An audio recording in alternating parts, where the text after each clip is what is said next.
everybody, Dr. Nelson here. This is a video lesson about calculating circumference and diameter, right? So the goal of today is you're going to investigate the relationship between circumference and diameter. And I'm sure many of you probably have seen this symbol before. Well, this is the pi symbol. And most of you guys probably know that the number pi equals 3.1415, and it continues on forever. It's something called an irrational number, okay? But the goal of today is we want you to understand exactly what this number represents. You're going to need to use the constant of proportionality, okay, as part of this investigation.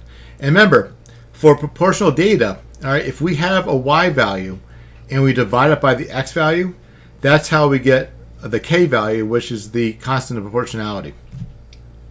So just a simple example. Here the x value is the number of sales, and here the y value is the total earned, right? Well, again, to get the constant of proportionality, I have to do y divided by x. So for this example, if I do 80 divided by 4, I know we get 20. So the constant of proportionality is 20. And now we can use this to fill in the rest of the y values, right? So I know that 4 times 20 gives us the 80. So if I do 7 times 20, that gives us 140. 2 times 20 gives us 40.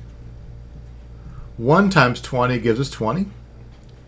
And then finally 10 times 20 gives us 200. All right, now back to circles. So before you begin your investigation, a couple of key terms you need to understand. All right, remember the diameter.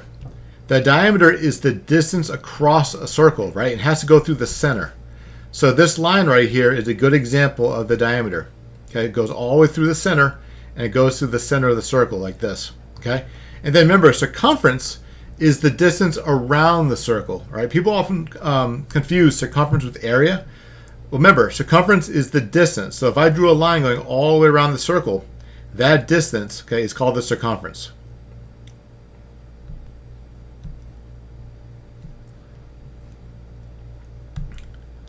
All right, so by the time you're done with this investigation, this is really what you need to know, okay?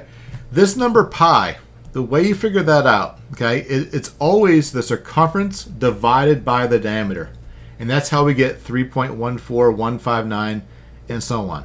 So to get pi, you always take the circumference and you divide it by the diameter. And that works for any circle, okay? It's a proportional relationship, okay?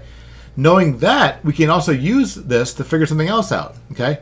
If I want to know the circumference of a circle, well, I can take the pi value and multiply it by the diameter to get the circumference.